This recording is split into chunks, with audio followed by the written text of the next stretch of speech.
الحمدللہ رب العالمین والصلاة والسلام علی رسول الکریم اما بعد فاعوذ باللہ من الشیطان الرجیم بسم اللہ الرحمن الرحیم۔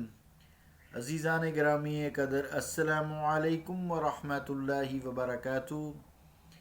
آئیے حجۃ الوداع کہ خطبہ کے بعد آپ صلی اللہ تعالیٰ علیہ وآلہ وسلم کی جو مصروفیت ہے اس کا تذکرہ کرتے ہیں۔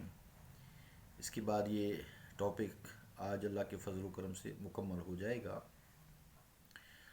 تو عزیزان گرامی قدر، حضور کریم صلی اللہ تعالیٰ علیہ وآلہ وسلم جب خطبہ سے فارغ ہوئے تو اپنی قیام گاہ کی طرف تشریف لے گئے۔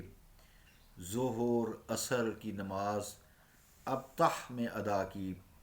حضرت صدیقہ رضی اللہ تعالیٰ عنہ فرماتی ہیں حضور علیہ الصلوۃ والسلام نے وادی محسب یا وادی محسب بھی لوگ پڑھتے ہیں، اس میں نزول فرمایا۔ سرور عالم صلی اللہ تعالیٰ علیہ وآلہ وسلم نے ایام تشریق کے تینوں دنوں میں رمی جمار کی اور منگل کے دن ظہر کی نماز ادا کرنے کے بعد وہاں سے محسب روانہ ہوئے۔ اسے ہی ابطح اور خیف بنی کنانہ کہا جاتا ہے۔ حضور علیہ الصلوۃ والسلام کی آمد سے پہلے وہاں حضرت ابو رافع رضی اللہ تعالیٰ عنہ نے اپنے آقا کے آرام فرمانے کے لیے، استراحت کے لیے ایک خیمہ نصب کر رکھا تھا۔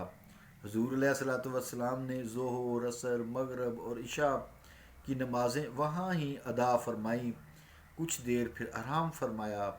اس کے بعد حضور علیہ الصلوۃ والسلام کی چشم مبارک ما زاغ البصر وما طغی، قرآن نے کہا ہے نا، تو یہ کھلی آنکھ، چشم مبارک کھلی، بیدار ہوئے اور مکہ مکرمہ میں جا کر سحری کے وقت طواف وداع کیا۔ اس طواف میں رمل نہیں کیا، وہ جو پہلوانوں کی طرح چلتے ہیں نا، وہ نہیں کیا پہلے چکروں میں۔ حضور علیہ الصلوۃ والسلام کے ہمراہ جتنے صحابہ تھے ان سب نے نماز صبح سے پہلے طواف وداع فرما لیا۔ واپسی کے وقت سعد بن ابی وقاص رضی اللہ تعالیٰ عنہ کی عیادت کے لیے ان کے پاس تشریف لے گئے۔ یہ سننے والی بات ہے۔ حج سے فراغت کے بعد حضرت سعد بن ابی وقاص رضی اللہ تعالیٰ عنہ کو درد کی تکلیف ہو گئی تھی۔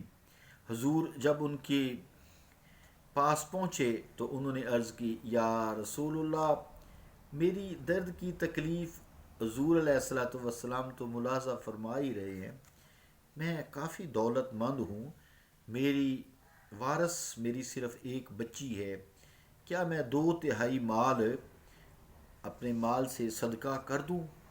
حضور علیہ الصلوۃ والسلام نے فرمایا نہیں۔ عرض کی نصف مال صدقہ کر دوں؟ فرمایا نہیں۔ فرمایا تیسرا حصہ، اور تیسرا حصہ بھی بہت کافی ہے۔ اس کے بعد آپ نے اپنے حکیمانہ کلمات سے حضرت سعد کو اور ان کے ذریعہ سے تا قیامت آنے والے اپنے امتیوں کو حقیقت سے روشناس کرایا اور فرمایا، انکا ان تترک ورثتک اغنیاء خیر من ان تترکہم آلۃ یتکففون الناس، انک لن تنفق نفقۃ تبتغی بها وجہ اللہ تعالی الا ان اجرت بها حتی ما تجعلہ فی امرأتک۔ ترجمہ کیا ہے اس عالی شان گفتگو کا؟ کہ اگر تم اپنے وارثوں کو غنی چھوڑ جاؤ، یہ اس سے بہتر ہے کہ ان کو تم اس حالت میں چھوڑو کہ وہ محتاج و تنگ دست ہوں، لوگوں کے سامنے ہتھیلیاں پھیلاتے رہیں۔ جو خرچ اللہ تعالیٰ کی رضا کے لیے دو گے اس کا تمہیں اجر دیا جائے گا، وہ لقمہ جو تم اپنی بیوی کے منہ میں ڈالتے ہو اس کا بھی تمہیں ثواب ملے گا۔ عزیزان گرامی قدر، حضرت سعد رضی اللہ تعالیٰ عنہ نے جب دیکھا کہ دریائے رحمت للعالمین میرے اور آپ کے آقا صلی اللہ علیہ وآلہ وسلم کا جوش میں ہے، تو ایک آرزو پیش کی خدمت میں، عرض کیا یا رسول اللہ صلی اللہ علیہ وآلہ وسلم، اپنے دوستوں کے بعد پیچھے چھوڑ دیا جاؤں گا؟ حضور نے فرمایا نہیں، ہرگز پیچھے نہیں چھوڑا جائے گا، تمہاری موت کا وقت ابھی نہیں آیا، تم زندہ رہو گے، کئی نیک کام کرو گے جس سے تمہارا درجہ اعلیٰ و عرفہ ہوگا، تیری وجہ سے کئی قوموں کو نفع پہنچے گا اور کئی کو نقصان پہنچے گا۔ پھر بارگاہ رب العزت میں آپ صلی اللہ علیہ وآلہ وسلم نے دعا کے لیے، التجا کے لیے ہاتھ بلند کیے اور فرمایا اللہم امدی لاصحابی ہجرتہم ولا تردہم علی اعقابکم۔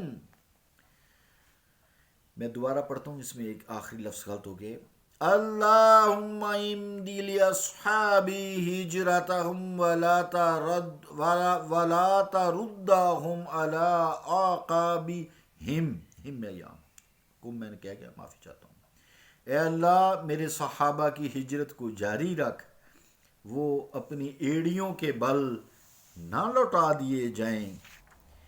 عزیزان گرامی قدر، اپنے بیمار صحابی کو حوصلہ دیا اور اس کو شاد کام کرنے کے بعد حضور علیہ الصلوۃ والسلام مدینہ طیبہ کی طرف روانہ ہوئے۔ جب حضور علیہ الصلوۃ والسلام روحہ کے مقام پر پہنچے تو ایک قافلہ آیا، حضور نے انہیں سلام کہا اور پوچھا تم کون لوگ ہو؟ انہوں نے عرض کیا ہم مسلمان ہیں۔ پھر انہوں نے حضور علیہ الصلوۃ والسلام سے پوچھا آپ کون ہیں؟ حضور علیہ الصلوۃ والسلام نے فرمایا میں اللہ تعالیٰ کا رسول ہوں۔ ایک عورت نے ایک چھوٹے بچے کو بلند کیا، عرض کی یا رسول اللہ کیا یہ بچہ حج کر سکتا ہے؟ فرمایا ہاں، لیکن حج کا ثواب نہیں ملے گا کیونکہ بالغ نہیں ہے نا ابھی، ویسے ثواب ہوگا اس کو لیکن بالغ نہیں ہے، اس کا فرض ادا نہیں ہوگا۔ پھر حضور صلی اللہ علیہ وآلہ وسلم ذوالخلیفہ پہنچے اور رات وہاں بسر کی۔ صبح ہوئی تو وادی کے نشیب میں نماز صبح کو ادا کی، نماز کے بعد پھر مدینہ طیبہ کی طرف روانہ ہوئے۔ جب مدینہ طیبہ نظر آیا تو آپ صلی اللہ علیہ وآلہ وسلم نے تین بار تکبیر کہی اور فرمایا لا الہ الا اللہ وحدہ لا شریک لہ لہ الملک ولہ الحمد وہو علی کل شیء قدیر، آئبون تائبون عابدون ساجدون لربنا حامدون، صدق وعدہ ونصر عبدہ وہزم الاحزاب وحدہ۔ ترجمہ کیا ہے ان کلمات طیبہ کا؟ کہ کوئی عبادت کے لائق نہیں بجز اللہ تعالیٰ کے جو یکتا ہے، اس کا کوئی شریک نہیں، ساری بادشاہی اسی کی ہے، سب تعریفیں اسی کے لیے ہیں اور وہ ہر چیز پر پوری قدرت رکھتا ہے۔ ہم مڑ کر آنے والے ہیں، ہم لوٹ کر آنے والے ہیں، ہم عبادت کرنے والے ہیں، ہم سجدے کرنے والے ہیں، ہم اپنے رب کی حمد کرنے والے ہیں۔ اللہ تعالیٰ نے اپنے وعدہ کو پورا اور سچا کر دکھا